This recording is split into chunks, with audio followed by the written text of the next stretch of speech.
Hei, mä olen Piipon-Karita Helsingistä. Sain Parkinsonin tautidiagnoosin huhtikuussa 2019.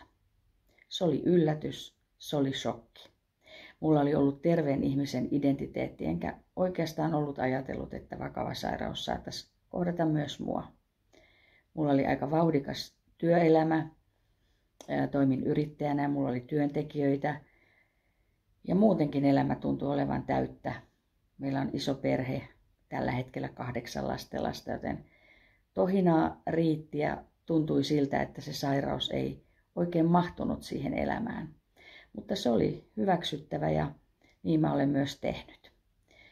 Mun tarinani koostuu nimenomaan siitä, miltä tuntui sairastua, miltä on tuntunut edetä tämän sairauden kanssa ja miltä tuntuu tänä päivänä, kun voin katsoa, että olen tämän sairauden kanssa jo aika sinut, kunnes tulee uusia oireita ja täytyy aloittaa se hyväksymisprosessi taas alusta.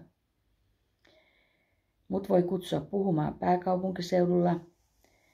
Ajattelisin niin, että mun tarinani saattaisi kiinnostaa sosiaali- ja terveydenhuollon ammattilaisia ja opiskelijoita. Miksei sellaisia yrityksiäkin, joita tämä asia jollain tavalla koskettaa.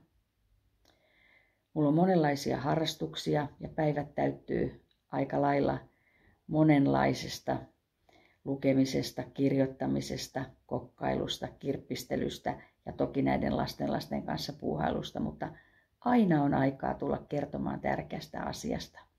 Joten jos haluat kuulla mun tarinan, niin soita, laita viestiä tai ole yhteydessä sähköpostitse.